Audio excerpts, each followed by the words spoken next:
بسم اللہ الرحمن الرحیم۔ السلام علیکم۔ پروگرام الکلام میں خوش آمدید۔ میں ہوں آپ کا میزبان محمد شعیب رضا۔ ناظرین کرام، یہ پروگرام جو سٹی نیوز نیٹ ورک اور ادارہ فکر جدید کے اشتراک سے شروع کیا گیا ہے، اس کے پہلے حصہ میں ہم قرآن کریم کی کچھ آیات کو سمجھنے کی کوشش کرتے ہیں اور اس کے ساتھ ساتھ کچھ بہت اہم سوالات کو پروگرام کا حصہ بناتے ہیں۔ حسب سابق ہمارے ساتھ شریک گفتگو ہیں جناب محمد امانت رسول صاحب۔ امانت صاحب خوش آمدید، بہت شکریہ آپ کے وقت کا۔ میری معاونت کے لیے موجود ہے جناب ڈاکٹر عمر صاحب۔ Thank you so much doctor صاحب۔ آپ کے پاس کچھ سوالات ہیں، انشاءاللہ ہم پروگرام میں ان سوالات کو ضرور ایڈریس کریں گے۔ ناظرین کرام، آپ کی اسکرین پہ ہمارا واٹس ایپ نمبر آ رہا ہوگا، آپ اپنے سوالات ہمیں بھیج سکتے ہیں، ہم انشاءاللہ آپ کے سوالات کو ضرور ایڈریس کریں گے۔ امانت صاحب، ہم گفتگو کر رہے تھے سورۃ الشعراء، اور اب غالباً تمام جو انبیاء ہیں ان کا ذکر جو مختصر یہاں بیان ہو رہا تھا سورۃ الشعراء میں، وہ مکمل ہو چکا ہے۔ اب اللہ رب العزت قریش کو مخاطب کر کے کچھ آیات بیان کر رہے ہیں، تو اپنی گفتگو کا آغاز کیجیے گا۔ بسم اللہ الرحمن الرحیم۔ کل ہم نے آیت نمبر 192 سے مختصر اس کا آیت مفہوم بیان نمبر کیا تھا۔ 196 تک ہم نے تلاوت کی تھی اور کچھ ترجمہ اور مختصر تشریح ہم نے اس کی بیان کی تھی، لیکن ایک دو باتیں جو بڑی اہم ہیں وہ میں چاہتا ہوں کہ میں بیان کر دوں۔ ایک تو یہ ہے کہ رسول اللہ صلی اللہ علیہ وسلم کا آخری نبی ہونا، آپ کی ختم نبوت، وہ یہاں سے بھی واضح ہو جاتی، یعنی ان آیات میں وہ عقیدہ موجود ہے۔ اچھا، یعنی اللہ سبحانہ و تعالیٰ نے حضرت موسیٰ علیہ السلام سے سورۃ الشعراء کا آغاز کیا، یعنی اس سورت کا آغاز حضرت موسیٰ علیہ السلام سے ہوتا ہے اور اختتام حضرت شعیب پر ہوتا ہے، اور اس دوران کئی پیغمبران خدا کا ذکر ہوا۔ اب آخر میں اللہ سبحانہ و تعالیٰ نے رسول اللہ صلی اللہ علیہ وسلم کا بھی ذکر کر دیا، آپ کی نبوت کا بھی ذکر کر دیا، اور یہ بتا دیا کہ اب اس کے بعد کسی اور کا ذکر نہیں ہے۔ یعنی آپ یہ دیکھیے نا کہ اس صورت کا اختتام رسول اللہ صلی اللہ علیہ وسلم کی ذات اقدس پر ہوتا ہے۔ صحیح، ٹھیک۔ تو کوئی اگر سلسلہ نبوت موجود ہوتا تو اس کے بعد بھی کوئی ذکر کیا جاتا، بالکل صحیح ہے۔ تو یہاں سے یہ بات بھی واضح ہوتی ہے۔ اور دوسری بات جو ہے وہ یہ ہے کہ جو رسول اللہ صلی اللہ علیہ وسلم پر ایمان نہیں لائے یا اس وقت موجود تھے، آپ سے مناظرے کرتے تھے یا تضحیک کا اور استہزاء کا رویہ اختیار کرتے تھے، تو ان کے سامنے انبیاء علیہ السلام کی، رسل کی یہ ساری تاریخ بیان کر دی گئی، صحیح، بالکل، اور بہت ہی مختصر انداز میں بیان کر دی گئی۔ اس کے بیان کرنے کا مقصد یہی ہے، ان کو باور کرانا ہے کہ بھئی یہ کوئی انوکھا یا کوئی علیحدہ کوئی سلسلہ نبوت و رسالت نہیں ہے، بلکہ جب سے یہ کائنات بنی ہے تو اس وقت سے اللہ سبحانہ و تعالیٰ نے انسان کی تخلیق کے بعد ہی اس کی ہدایت کا اور اس کی رہنمائی کا جو سلسلہ ہے وہ شروع کر دیا تھا۔ اور رسول اللہ صلی اللہ علیہ وسلم تشریف لائے ہیں، اللہ کے آخری نبی اور رسول ہیں، تو آپ دنیا میں تشریف لائے، آپ کی بعثت ہوئی، تو یہ کوئی انوکھی بعثت نہیں ہے، بلکہ پہلے پیغمبر آتے رہے۔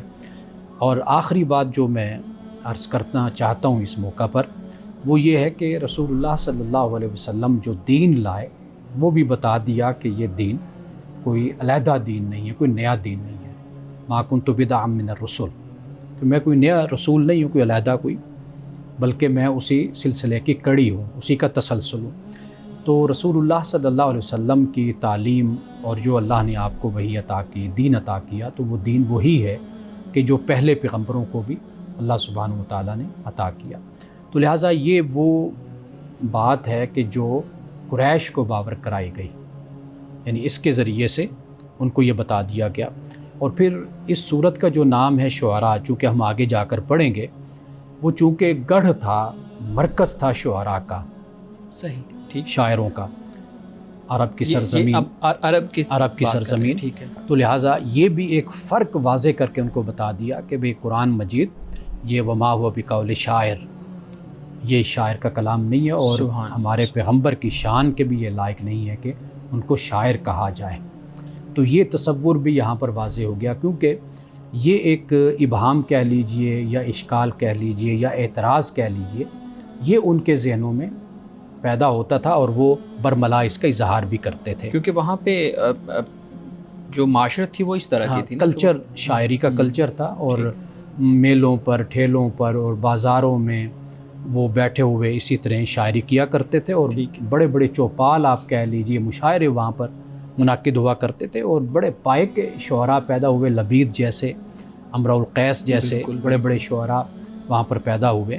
تو لہٰذا وہ جو فصاحت و بلاغت ہے اور طلاقت لسانی جس کو کہا جاتا ہے، وہ تو کمال اور عروج پر تھا نا، تو لہٰذا وہ بھی ایک پہلو گمراہ ہونے کا تھا، تو وہ گمراہ ہوئے بھی صحیح اور اس تعصب کا شکار بھی ہوئے، تو قرآن مجید نے پھر اس مسئلے کو بھی اس صورت میں واضح کر دیا، کلیئر کر دیا۔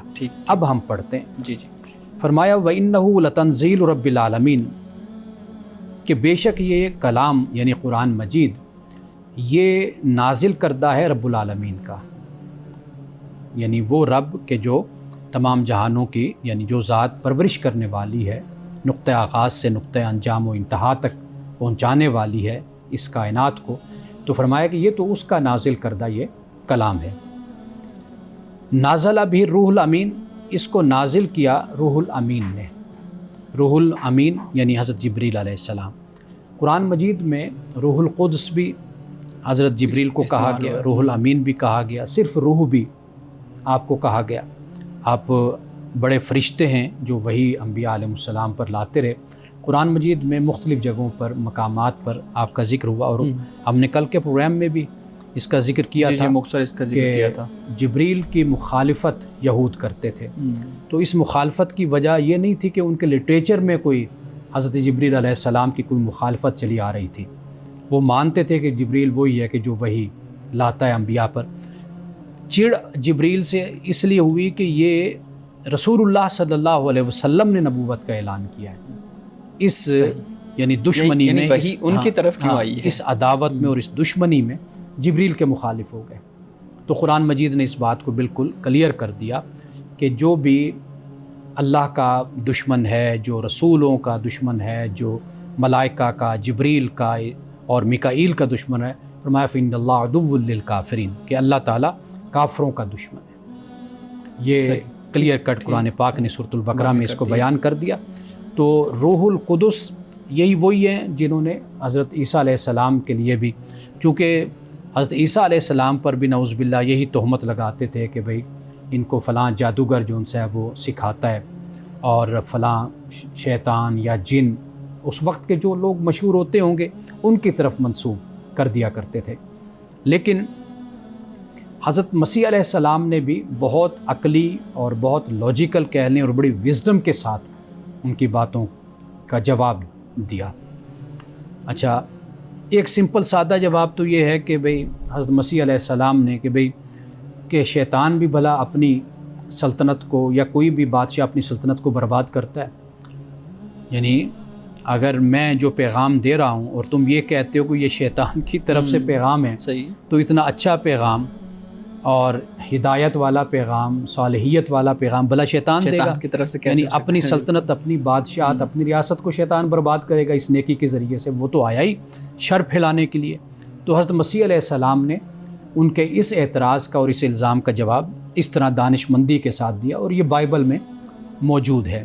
صحیح۔ تو حضرت جبریل علیہ السلام کے حوالے سے قرآن پاک یہی کہتا ہے کہ وَأَيَّدْنَاهُ بِرُوحِ الْقُدُسِ، کہ ہم نے مسیح علیہ السلام کی جو تائید کی روح القدس کے ذریعے سے ہم نے تائید کی، یعنی وہاں پہ بھی حضرت جبریل امین جو ہے نا وہ مراد ہے۔ بعد میں کئی جگہوں پر قرآن مجید میں مفسرین نے یہ بھی بیان کیا روح القدس سے مراد بائبل بھی ہے۔ اچھا، ٹھیک۔ انجیل آپ کہہ لیجیے، بائبل نہیں، انجیل، یعنی وہ کتاب جو حضرت مسیح علیہ السلام پہ نازل ہوئی۔ تو بعد لوگوں نے اس سے مراد وہ بھی لیا، اذ ایدتک بروح القدس، کہ میں نے تیری جو تائید کی ہے وہ روح القدس کے ذریعے سے، یعنی انجیل کے ذریعے سے میں نے تجھے تقویت اور تجھے طاقت میں نے دی ہے۔ صحیح۔ مولانا صاحب اگر مجھے اجازت دیں تو یہاں پہ ایک چیز ذہن میں میرے آ رہی ہے، یہاں پہ روح الامین کا لفظ استعمال ہوا، یعنی وحی کا جو سلسلہ ہے وہ جبریل امین رضی اللہ تعالیٰ عنہ وہ لے کے آ رہے ہیں، علیہ السلام لے کے آ رہے ہیں۔ تو اب بتائیے گا کہ ہم جب بچپن میں پڑھتے تھے کتب میں تو ہم نے دیکھا کہ وحی کے مختلف ذرائع یا طریقے تھے ایسے کہ جن کے ذریعے رسول اللہ صلی اللہ علیہ وآلہ وسلم تک وہ بات پہنچائی جاتی تھی۔ ہم نے یہ بھی پڑھا کہ وہ گھنٹی کی آواز تھی، یہ بھی پڑھا ہم نے کہ وہ خواب آتا تھا رسول اللہ صلی اللہ علیہ وسلم کو، یہ بھی پڑھا کہ جبریل امی کبھی انسانی شکل میں، یعنی جو عام انسان ہوتے ہیں اس شکل میں بھی آتے تھے، کبھی انسان کی شکل کے بغیر بھی آتے تھے. تو یہاں کیا قرآن کریم ان چیزوں کو بیان کرتا ہے کہ یہ سارے وہ ذرائع ہیں جن کے ذریعے رسول اللہ صلی اللہ علیہ وآلہ وسلم تک؟ دیکھیے وہ ذرائع نہیں ہیں، وہ کیفیات آپ اس کو کہیے جو رسول اللہ صلی اللہ علیہ وسلم کی کیفیت ہوتی تھی. یعنی جیسے آپ کا جسم پر ایک کپ کپی کا طاری ہو جانا یا پسینہ آ جانا، یا جیسے صحابہ کرام رضوان اللہ تعالیٰ علیہ مجمعین نے بھی بیان کیا کہ ایک صحابی بیان کرتے ہیں کہ میری جو ٹانگ تھی، پٹ تھا، یہ رسول اللہ صلی اللہ علیہ وسلم کی ٹانگ کے نیچے تھا، تو جب وہی اتری تو مجھے ایسے لگتا تھا کہ شاید میری ٹانگ ٹوٹ جائے گی. یہ کیفیات مختلف ہیں. امام بخاری نے بھی یعنی احادیث روایات میں یہ بیان کیا ہے، باقی اور محدثین نے بھی اپنی جو ان کا مجموعہ ہے اس میں جو روایات اکٹھی کی گئی، یہ کیفیات ہیں جس کو بیان کیا گیا. لیکن قرآن پاک نے جو بیان کیا نا وہ ہے ما کان لبشر ان یکلمہ اللہ الا وحیا او من وراء حجاب او یرسل رسولا فیوحی باذنہ ما یشاء. وہ قرآن پاک نے بیان کیا. ایک تو اشارہ، جسے آپ کہہ لیں رؤیا آپ کہہ سکتے ہیں، ایک تو یہ قرآن پاک نے کہا. دوسرا یہ ہے کہ جیسے حضرت موسیٰ علیہ السلام سے اللہ تعالیٰ نے کلام کیا. ٹھیک. ایک طریقہ یہ ہے کہ جیسے اللہ تعالیٰ رسول کو بھیجتا ہے. یہ مختلف طریقے ہیں. تو کہیں پر مقصود یہ ہوتا ہے کہ امت کی تربیت، جس طرح حدیث جبریل جو مشہور ہے، بالکل. تو اس میں رسول اللہ صلی اللہ علیہ وسلم نے پھر خود فرمایا کہ تمہیں معلوم ہے کہ یہ کون تھے؟ تو صحابہ نے عرض کیا رسول اللہ جانتا ہے یا آپ کو معلوم ہے کہ یہ کون تھے؟ تو فرمایا کہ جبریل تھے، یہ تمہیں دین سکھانے آئے تھے. تو کہیں پر حکمت کے تحت جبریل آئے، آپ پر نازل ہوئے یا وہ حاضر ہوئے آپ کی خدمت میں، تو وہ ایک علیحدہ ہے. لیکن یہ بات یقینی ہے کہ حضرت جبرائیل علیہ السلام الفاظ لے کر رسول اللہ صلی اللہ علیہ وسلم پر آتے تھے. یعنی نازل کرتے تھے الفاظ، جو یہ ہم الفاظ پڑھ رہے ہیں ایز اٹ از یہی الفاظ ہیں کہ جو اللہ نے جبریل کو دی اور جبریل نے رسول اللہ صلی اللہ علیہ وسلم پر نازل کیے. اب یہاں پہ آپ دیکھیے نا مولانا صاحب، اگر اجازت ہے تو ہم ایک بریک لے لیں تاکہ آگے بات جو ہے نا وہ لمبی نہ ہو جائے. ناظرین کرام، یہاں وقت ہوا چاہتا ہے ایک بریک کا، ہمارے ساتھ رہیے.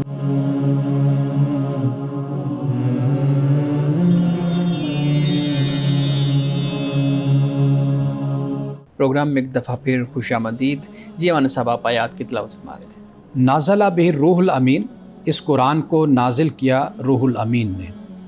یہ حضرت جبریل علیہ السلام، قرآن پاک نے انہ لقول رسول کریم بھی کہا کہ یہ رسول سے مراد سورۃ التکویر ہے غالباً، کہ اس میں رسول سے مراد جبریل بھی ہیں. اچھا، یعنی یہ جو لفظ رسول ہے یہ اس معنی میں آپ اس کو سمجھیے کہ یہ یعنی جسے بھیجا جاتا ہے، پیغام پہنچانے والا، اس کو رسول کہا جاتا ہے.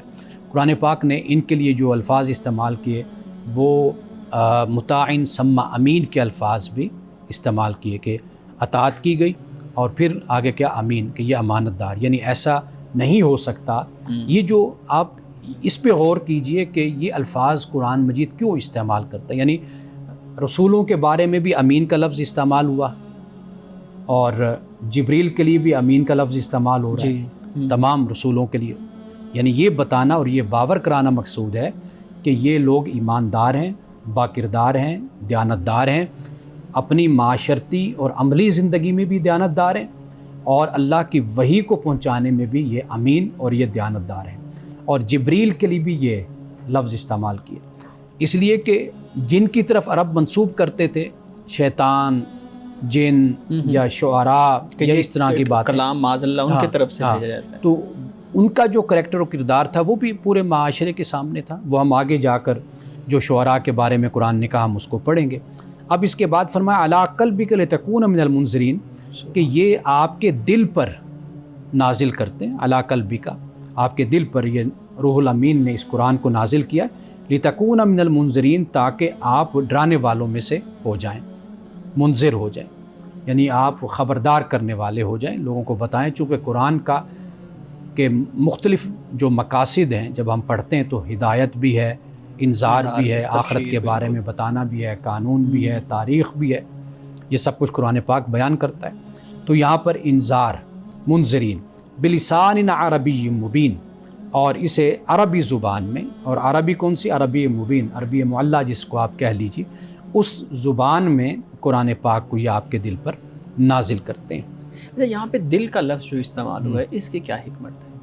یعنی دل پر نازل کرنے سے مراد یہ ہے کہ جو انسان سمجھتا ہے، جیسے ہم نے پہلے ایک دفعہ قلب کے حوالے سے بات کی تھی، جی جی کہ جیسے قرآن مجید نے سورۃ الاعراف میں یہ کہا کہ لہم قلوب لا یفقہون بہا، ان کے پاس دل ہیں لیکن وہ سمجھتے نہیں۔ سمجھتے نہیں۔ تو گویا کہ یہ وہ ایک صلاحیت ہے، یہ وہ جوہر ہے جو اللہ سبحانہ و تعالیٰ نے انسان کو عطا کیا ہے، کہ یہ وہ یعنی سورس آپ کہہ لیجئے کہ جس کے ذریعے سے انسان کو انڈرسٹینڈنگ ہوتی ہے، انسان کو فہم ہوتا ہے، فکر ہوتی ہے۔ ٹھیک تو ہے۔ اللہ سبحانہ و تعالیٰ قلب پر ہی اپنے کلام کو نازل کرتا ہے، کیونکہ یہ صحیح۔ وہ صلاحیت اور اہلیت ہے۔ پیغمبر کا جو مقام ہے اور جو اس کی اہلیت اور صلاحیت ہے وہ تو بہت ہی بلند ہے، آخر اس دل کو منتخب کیا گیا، تو قلب کا در حقیقت یہ مطلب ہوتا ہے۔ ٹھیک ہے، ٹھیک ہے۔ تو ایک دوسری چیز بھی تو ہے کہ یہ جو عربی مبین کا ہم نے لفظ پڑھا ہے، اور ایک اور جگہ پہ بھی میرے خیال میں اس طرح سے بیان کیا گیا ہے، یہ جو قرآن کریم کا صرف عربی زبان میں نازل ہونا ہے، اس کے اوپر بھی بہت سے مستشرقین بھی جو ہے نا وہ اعتراضات کرتے ہیں، اور بہت سے ہمارے ہاں بھی لوگ آج کل اعتراضات کرتے ہیں، جی یہ اگر کسی اور زبان میں نازل ہوتی تو زیادہ اس کو سمجھنا آسان ہو جاتا، یا آج کل انٹرنیشنل لینگویج انگریزی ہے تو انگریزی میں نازل ہوتی تو وہ ایک انٹرنیشنل بن جاتی۔ تو یہ جو پوری انسانیت کے لیے ایک کتاب نازل ہوئی ہے، وہ صرف خاص لوگوں کی زبان کے اندر ہی کیوں نازل ہوئی ہے؟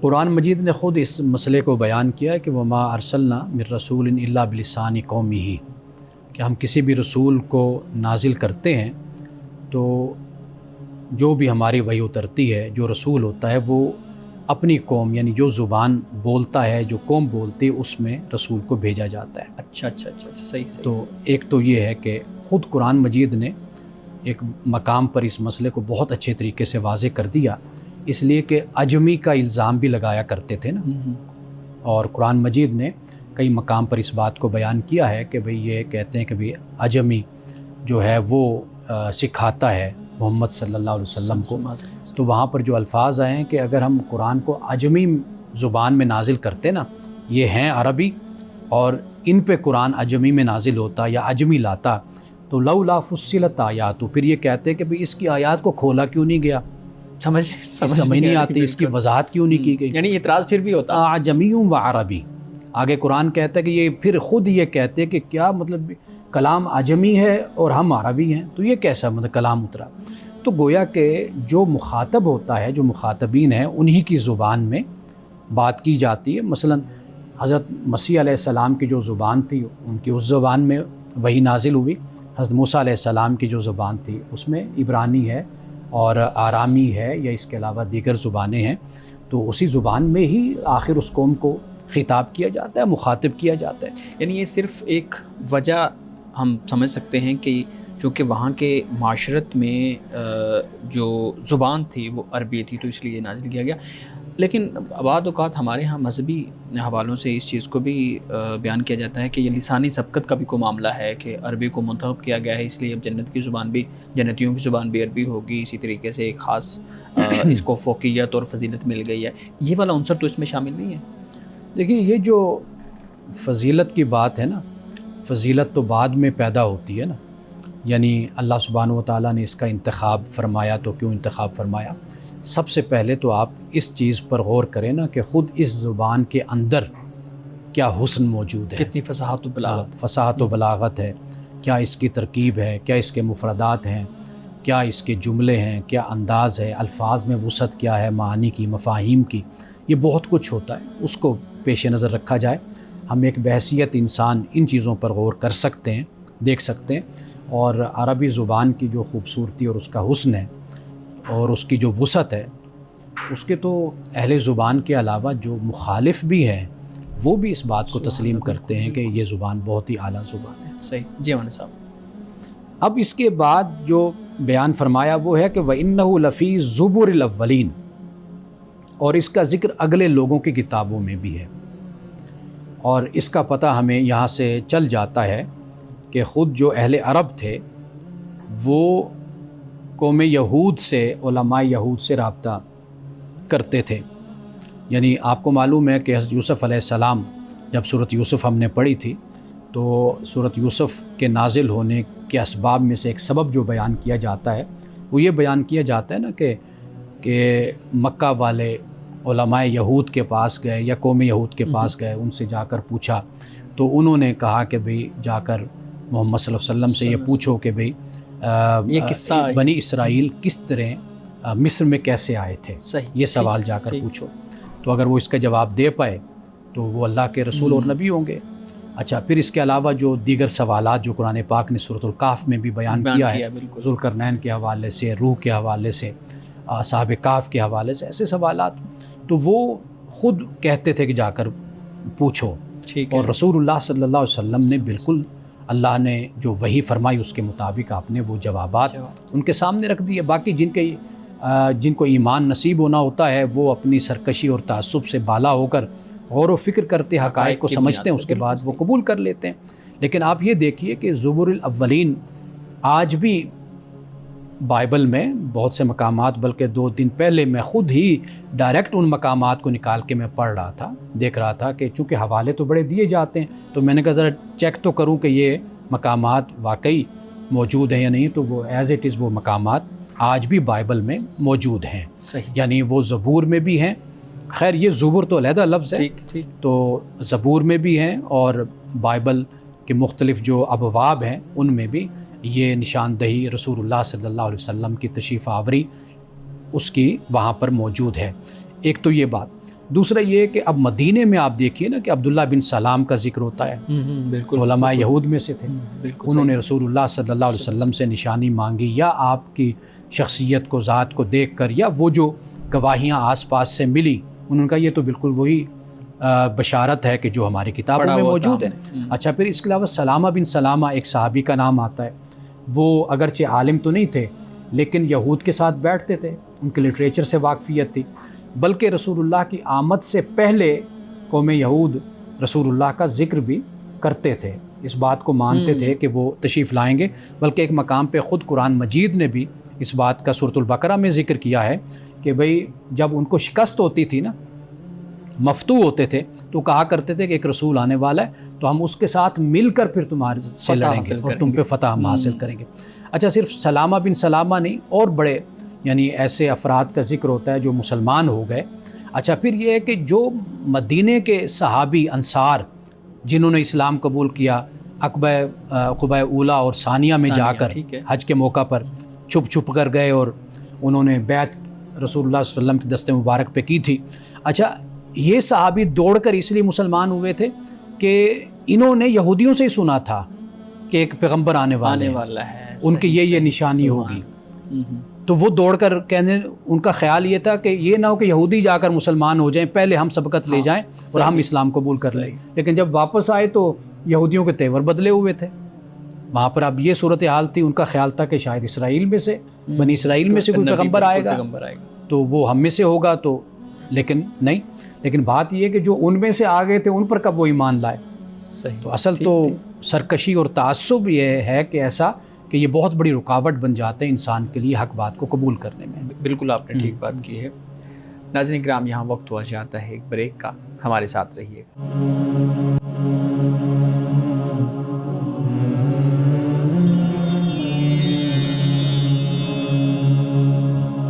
پروگرام میں ایک دفعہ پھر خوش آمدید. عمر صاحب، جن چیزوں کا آپ ذکر کر رہے تھے تو مجھے یاد آ رہا تھا آپ کی ایک کتاب بھی آ رہی ہے نا ابھی، میرے خیال میں قرآن اور بائبل پہ اس کا ذکر سنا ہوا ہے. مختصر ہمارے ناظرین کے لیے بتائیے گا اس کتاب میں ہے کیا اور وہ کیوں اہم ہے پڑھنے کے حوالے سے. اچھا، ایک تو تقریباً کوئی 2 سال مجھے اس کتاب پر ہو گئے ہیں اور ابھی تک میری تسلی نہیں ہے. تو اس کا مسلسل مطالعہ اور تحقیق اس پر ہو رہی ہے، ابھی میں کر رہا ہوں، تو مزید کچھ اور وقت لگے گا. لیکن میں نے اس کتاب میں مماثلت کو بیان کیا ہے. یعنی جس طرح قرآن مجید بیان کرتا ہے نماز، روزہ، زکوٰۃ، حج کا ذکر کرتا ہے، تو بائبل میں اس کے کیا حوالے ہمیں ملتے ہیں، یہ اس پر کام ہے. ایسے ہی اخلاقیات کے حوالے سے ہے کہ جو مذاہب عالم کی ایک مشترکہ تعلیم ہو جاتی ہے۔ پھر یہ ہے کہ اس وقت جو عالمی حالات ہیں اور مذہبی حوالے سے جو ہمارے ہاں منافرت ہے، وہ بحث تعصبات ہیں، ان کو میں نے بیان کیا ہے کہ اس کو ہم کیسے دور کر سکتے ہیں۔ تو یہ کتاب یعنی اس حوالے سے نہیں ہے، کوئی مناظرانہ طرز کی کتاب یہ نہیں ہے کہ جس پہ میں کوئی ایک علمی کتاب اہل مسیحیت کو چیلنج کروں، عالم مسیحیت کو۔ وہ چیلنج کرنے والا، مناظرے والا میرا مزاج بھی نہیں ہے۔ تو میں نے اس کتاب میں کوشش کی ہے کہ وہ چیزیں میں بیان کروں کہ جو ایک مماثلت کی اس طرح صورت بن جائے کہ کم از کم جو قرآن پاک نے کہا نا، تعالوا الی کلمۃ سواء بیننا و بینکم، کہ نبی صلی اللہ علیہ وسلم آپ کہہ دیجئے کہ آؤ اس بات کی طرف جو ہمارے اور تمہارے درمیان مشترکہ ہے۔ تو وہ میں نے مشترکہ باتیں سامنے رکھی ہیں، تو اس سے پھر دروازہ آگے یہ کھلتا ہے کہ ختم المرتبت رسول اللہ صلی اللہ علیہ وسلم کی ذات اقدس تک ہم پہنچیں کہ آپ کا پیغام اور آپ کا میسج کیا ہے۔ صحیح۔ مولانا صاحب آپ مزید کوئی؟ جی بس میں ایک آیت چاہتا تھا تاکہ اس پہ ہماری مکمل ہو جائے گی۔ وہ یہ کہ اولم یکن لہم آیۃ ان یعلمہ علماء بنی اسرائیل، کیا ان کے لیے یہ نشانی نہیں ہے کہ اس کو بنی اسرائیل کے علماء جانتے ہیں، قرآن کو جانتے ہیں، اللہ کے رسول کو جانتے ہیں۔ اب یہ وہ بات ہے کہ یہ اہل مکہ قریش یہ سب باتیں ان کو پتہ تھی، کیونکہ وہ دوڑ دوڑ کے جاتے تھے، کیونکہ ان کو تو امی کہتے تھے نا جی، اور یہ بڑے متاثر تھے علماء یہود سے، یہودی قوم سے، کیونکہ وہ اہل کتاب بھی تھے اور ان میں علم رکھنے والے لوگ بھی تھے۔ تو یہ جو مکہ والے تھے یہ دوڑ کر ان کی طرف جاتے تھے۔ تو لہٰذا یہ کہا کہ بھئی ان کے پاس تو خود یہ بات بطور نشانی کے موجود ہے کہ جو بنی اسرائیل کے علماء ہیں وہ جانتے ہیں کہ یہ قرآن کیا ہے اور رسول اللہ صلی اللہ علیہ وسلم کی ذات کیا ہے۔ سبحان اللہ، بہت شکریہ مولانا صاحب۔ ڈاکٹر صاحب آپ کے پاس کچھ سوالات ہیں مولانا صاحب سامنے رکھیں۔ میں یہ سر آپ نے ذکر کیا کہ کیسے آپ صلی اللہ علیہ وسلم اللہ تعالیٰ کے آخری نبی ہیں اور یہ ہم سب مسلمانوں کا عقیدہ بھی ہے، اور قرآن اللہ تعالیٰ کی آخری کتاب ہے۔ تو کتنا اہم ہے کہ ہم جب قرآن پاک کو پڑھنا شروع کریں تو ذہن میں یہ بات ہو لاشعور میں کہ یہ اللہ تعالیٰ کی انسانیت کے ساتھ آخری مرتبہ بات ہے، تو اس کی ایک اہمیت اور انٹینسٹی کو سمجھا جائے۔ جی، پہلی بات جو آپ نے کہی ہے رسول اللہ صلی اللہ علیہ وسلم کی ذات اقدس، یہ اب ایمان کی بنیاد اور اصول ہے، بس اب اس کے بعد کوئی نہیں ہے۔ تو لہٰذا اب جو فیصلہ ہونا ہے نا اسلام کا، کفر کا، اسلام کا، غیر اسلام کا، وہ رسول اللہ صلی اللہ علیہ وسلم کی ذات اقدس ہے۔ قرآن مجید جب ہم پڑھتے ہیں تو بہت خوبصورت بات، اگرچہ حضرت علی رضی اللہ تعالیٰ عنہ سے منسوب بہت سی باتیں، یہ ایک بات بھی آپ ہی سے منسوب بیان کی جاتی ہے، وہ یہ ہے کہ آپ فرماتے ہیں کہ جب میں چاہتا ہوں کہ میں اللہ سے گفتگو کروں، اللہ سے کلام کروں، تو پھر میں نماز پڑھتا ہوں، اور جب میں یہ چاہتا ہوں کہ اللہ مجھ سے کلام کرے تو پھر میں قرآن پڑھتا ہوں۔ تو یہ اتنی گہری بات ہے اور اتنی حکمت بھری بات ہے کہ اگر ہم اس طریقے سے قرآن پاک کو پڑھیں، یعنی وحی کا سلسلہ تو منقطع ہو گیا، الہام کا سلسلہ ختم ہو گیا، اب یعنی آسمان سے اب وحی نہیں اترے گی، فرشتہ نہیں آئے گا کوئی کلام لے کر۔ اب کیا ہے؟ اب یہی ہے، یعنی اگر ہم اسی احساس کو اور اپنے اسی ایمان کو تازہ اور زندہ رکھیں کہ اب ہمارے پاس خدا کی رہنمائی اور ہدایت کا آخری جو ٹیکسٹ ہے اور آخری متن ہے وہ قرآن مجید ہے، آخری کتاب۔ اب ہم نے یہ جاننا ہے کہ ہمارا رب ہم سے کیا تقاضا کرتا ہے، کیا چاہتا ہے، وہ ہمیں حکم کیا دیتا ہے، کس سے منع کرتا ہے، اور ہم اس کی رضا کو کیسے حاصل کر سکتے ہیں، ہم کیسے جنتی بن سکتے ہیں، ہم اس کی جب بارگاہ میں حاضر ہوں تو ہم سرخرو ہو جائیں، ہم یہ سب کچھ کیسے جان سکتے ہیں۔ اب ہمارے پاس خارجی کچھ اور ذریعہ نہیں ہے سوائے اس کے کہ ہم قرآن مجید سے ہی اپنے تعلق کو قائم کریں۔ دیکھیں کتنی محبت کی بات ہے کہ رسول اللہ صلی اللہ علیہ وسلم انہی الفاظ پر ہی اپنی نظروں کو دوڑایا کرتے تھے، یعنی یہی الفاظ تھے، بالکل جبریل بھی یہی پڑھا کرتے تھے، صحابہ بھی، یعنی مقدس ہستیاں جو ہیں ہماری وہ بھی انہی الفاظ۔ آج ہم خوش نصیب ہیں کہ ہم بھی انہی الفاظ کو اپنے سامنے اپنی آنکھوں سے ہم دیکھ رہے ہیں۔ تو ذرا انہی جذبات اور احساسات کے ساتھ ہی قرآن سے محبت اگر انسان قائم کر لے تو دنیا اور آخرت انسان کی سنور جاتی۔ صحیح۔ ناظرین کرام، یہاں وقت ہوا چاہتا ہے ایک بریک کا، ہمارے ساتھ رہیے۔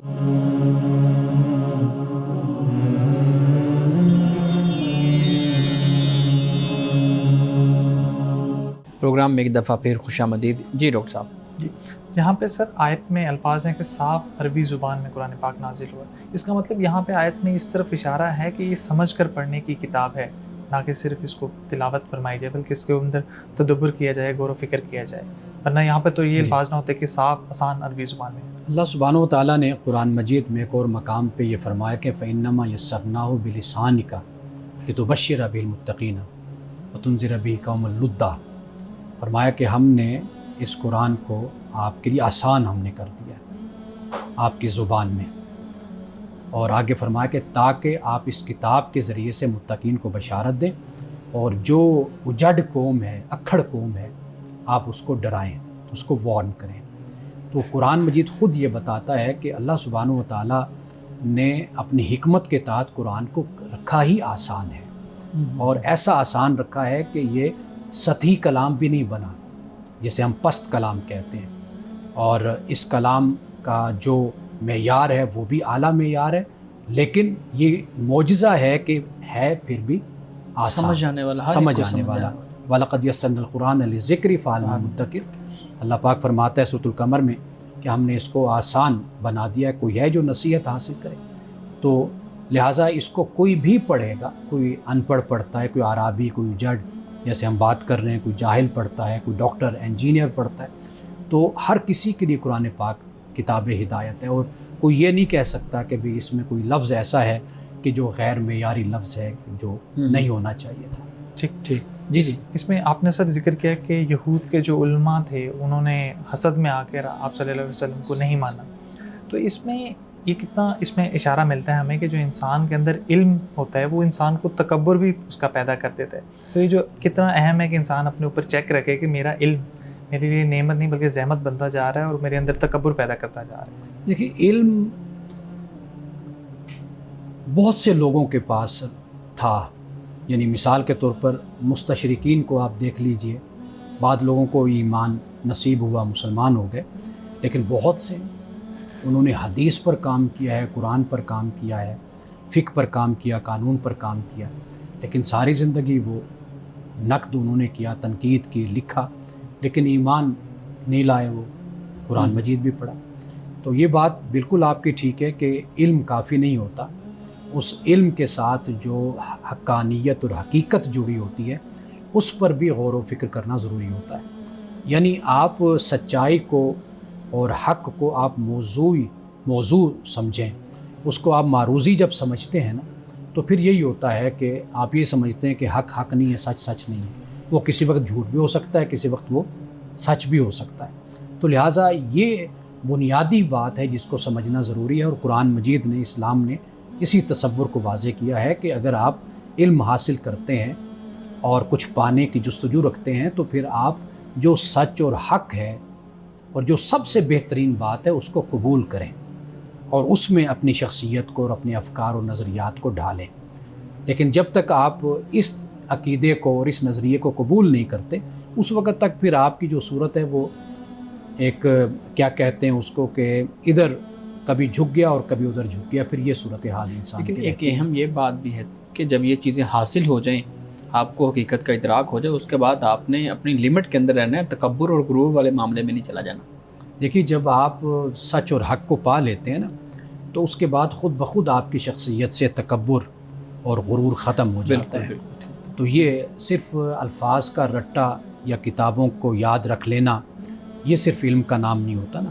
علم اس لیے ہوتا ہے کہ آپ جو چیز جیسے ہے اس کو اس طرح آپ پانے کی کوشش کرتے ہیں, اور اس کو پانا در حقیقت یہ علم کہلاتا ہے. اور اس میں جو اہل علم کے ہاں یہ چیز پیدا ہونا شروع ہو جاتی ہے کہ صرف میں ہی ٹھیک ہوں, جیسے یہود کو لگتا تھا کہ صرف وہی ٹھیک ہے, دوسرا سامنے والا غلط ہے چاہے جو بھی بات کر رہے ہے. تو یہ کتنا مہلک ہے.